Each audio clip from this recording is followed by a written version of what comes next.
Good morning. I'm going to show you how to make some yummy kombucha. Okay, for regular kombucha, we're going to need a few ingredients and a few tools, handy kitchen tools.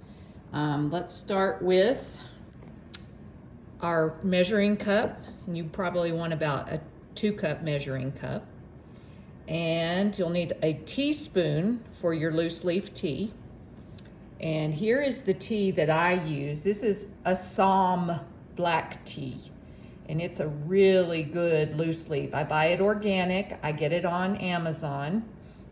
And I like to, I have this handy cotton tea bag that I fill up, and I will fill up about 8 teaspoons of loose leaf black Assam tea. You're also going to need a handy pickle jar that you've cleaned and sanitized and gotten the pickle taste out of. And then you'll need a cup measure for your organic sugar. And then you're also going to need, and I use cane sugar, by the way.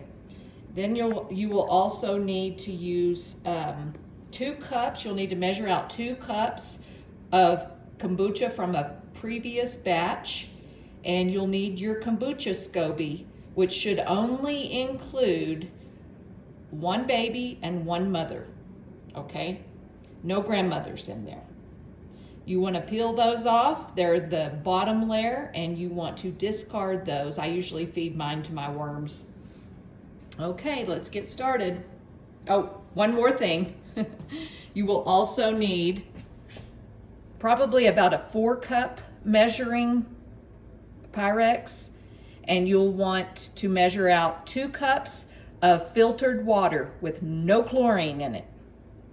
Then you want to have your handy kettle to warm up, to bring to a boil that 2 cups of water. Okay, let's get started now. All right, to begin with, you want to pour into your kettle the 2 cups of water.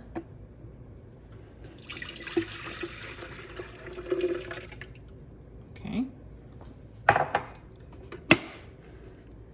And set it to boil. And while you're waiting, you're going to want to get your black tea ready. All right, this is how I measure out my tea. Just hold my little tea bag there, and I'm gonna measure it out loosely. 2, 3, 4, 5, 6, 7, 8. And then you'll want to tie that bag. I pull it tight, and then I tie it once, because otherwise you won't be able to untie it. All right. Okay, and then you're gonna drop it in here. Make sure the little strings are kind of outside of it. Also grab you a handy dandy little saucer to put over it.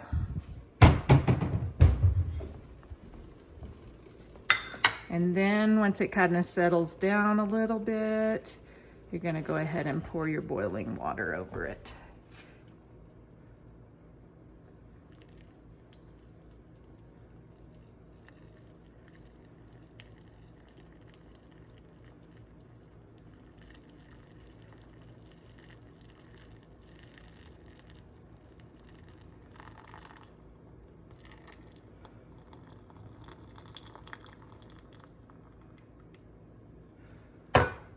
Okay, place your saucer over it. Oh well,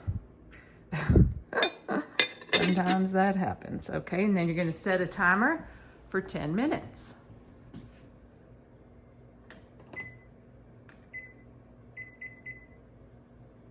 Okay, so while we're waiting, we wanna fill up our cup of sugar.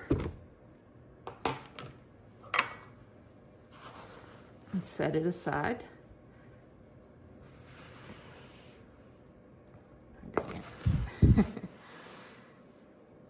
Looks easy.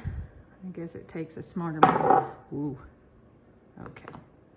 Also grab a couple of wooden spoons because you're going to want something to squeeze out your tea when you remove it from your tea bag, when you remove it from your steeping tea here, okay?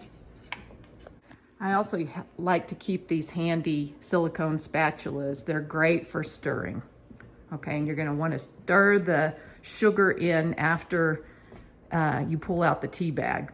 Okay, timer just went off, and now we are going to stir in the sugar and pull out the tea bag. Okay, pull your plate off. I hear you, timer, it'll finally go off. And I just kind of take my spoon, put it in the spoon with the deeper spoon area and squeeze it out as best you can. Hopefully no loose leaf comes out of the bag into your concoction. We're gonna set that aside. We're gonna stir in our sugar while it's hot.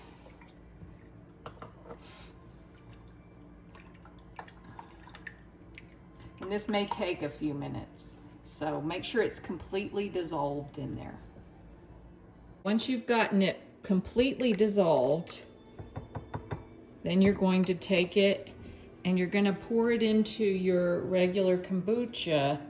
Make sure you've already got some water in there because you don't want any hot water to break the glass. So I usually will put either cold filtered water or just lukewarm filtered water, and then pour those 2 cups with the sugar in there. And now you're going to want to continue to fill up your kombucha to this line right here. These pickle jars have a handy little line that helps you with making kombucha, apparently. Took me years to figure that out. All right, anyway, I'll show you in a minute. All right, we've got it at the line. Now we're going to pour in the 2 cups. Make sure, actually test the temperature with your finger and make sure it's not hot. Okay, it's not. It's actually at perfect temperature because you don't want it to be anywhere hot when you pour the SCOBY in.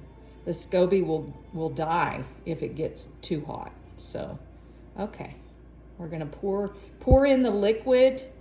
Pour in your 2 cups of liquid first, and then place your SCOBY on top, and I'll show you what that looks like.